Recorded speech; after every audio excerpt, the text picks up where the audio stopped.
para cerrar de alguna manera el siglo XVI, siguiendo este magnífico artículo, unas reflexiones acerca de la privanza española de J.H. Eliot, pues está claro que al fomentar el servicio al rey por medio del engrandecimiento de sus propios parientes y hechuras,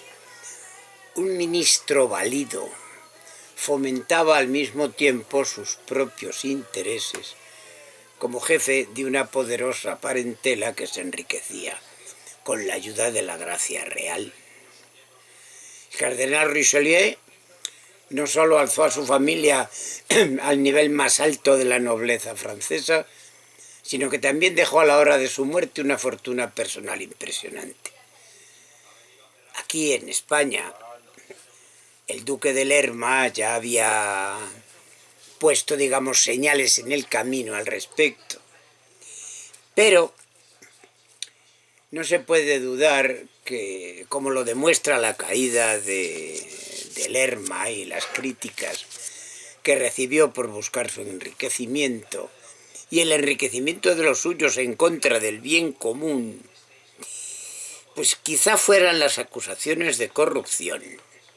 lo que motivó aquella caída y sobre todo la inevitable ambigüedad entre el fomento por un lado de los intereses de la corona y por otro de los intereses personales y de familia. Pues todo esto en la España del duque de Lerma, en la Inglaterra del duque de Buckingham y en la Francia de Concini, pues se convirtió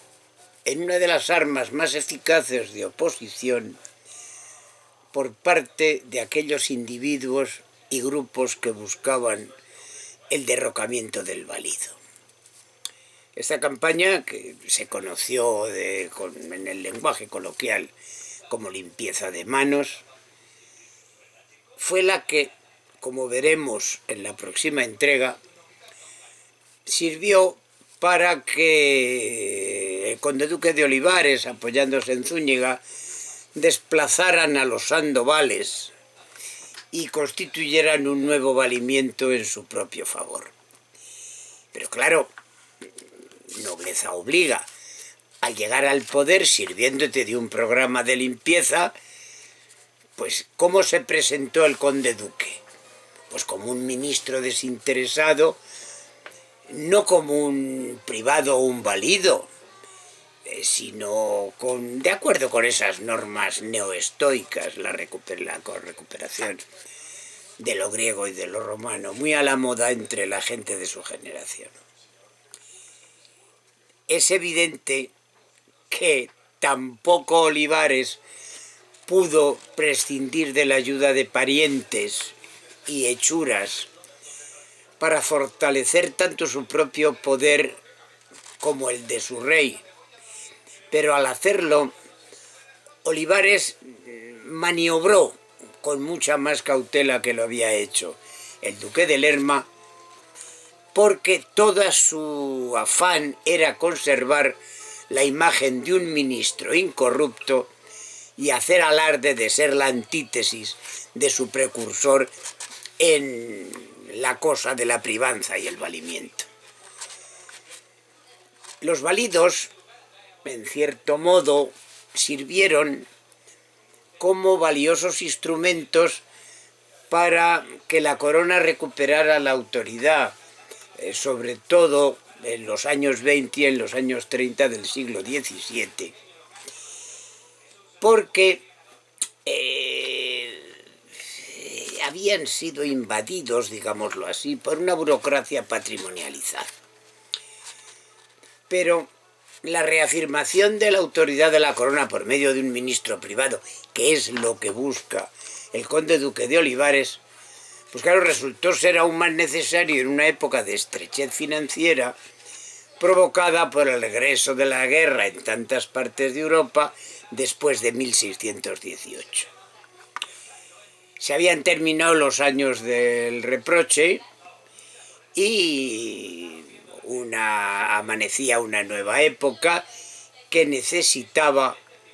un nuevo y un tipo más duro de ministro privado. Es decir, que la época de Lerma tenía necesariamente que ceder el paso a la de Olivares, del cual hablaremos en nuestra próxima entrega. Lo cierto y verdad es que tanto Richelieu como Buckingham se convirtieron en primeros ministros, pero el duque de Rohan en 1632 hablaba de que el gobierno absoluto de los favoritos es la ruina del Estado, puesto que o lo cambian para su propio provecho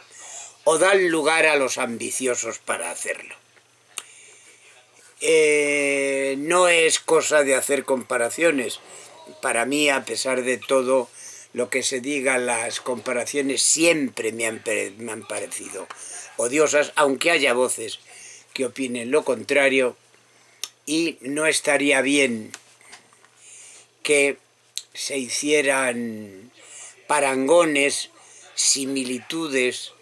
aproximaciones, o que sirviera el conocimiento de cómo actuaban estos personajes para entender de alguna manera por qué algunos, y sobre todo algunas, han actuado en su propio beneficio, desempeñando puestos de primero o de segundo nivel en la Administración General del Estado o en alguna que otra comunidad. Lo cierto es que, porque el valido, según se alegaba, anteponía sus propios intereses a los del rey e incluso arbitrariamente se arrogaba el poder real, sus oponentes podían atacarle acusándole de actuar en contra de los dictados del buen consejo y por tanto haberse convertido en un tirano. Normalmente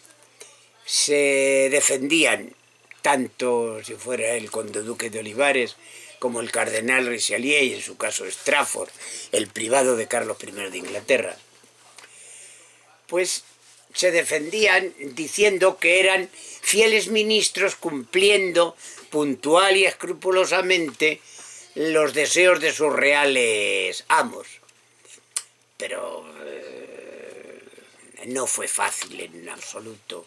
silenciar las alegaciones de sus enemigos, que sobre todo lo fundamentaban en haber usurpado el poder real.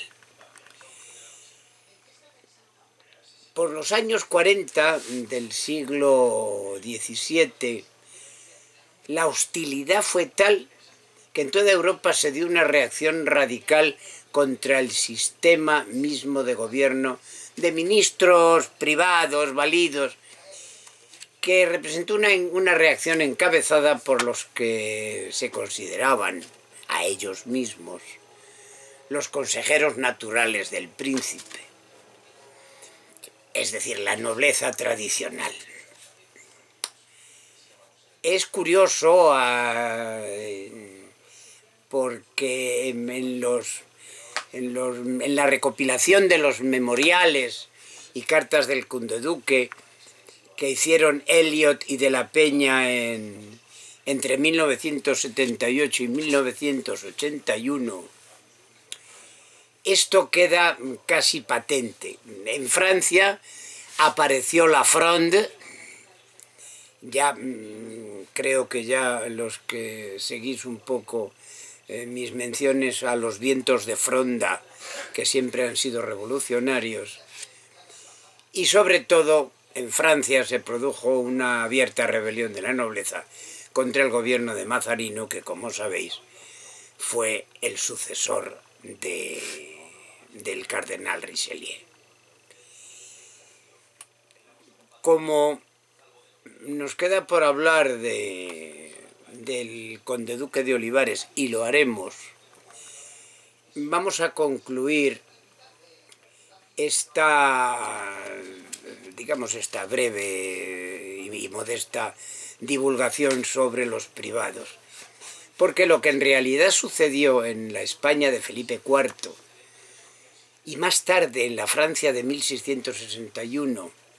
con la decisión de Luis XIV de gobernar solo al morir, Mazarino, fue la reafirmación del antiguo concepto de la realeza, como una realeza de hecho. El monarca gobierna por sí mismo, prácticamente lo que hacía Felipe II. Y esta vez España, en lugar de servir como modelo a los otros estados europeos, se mantuvo como excepcional nuevo estilo de gobierno.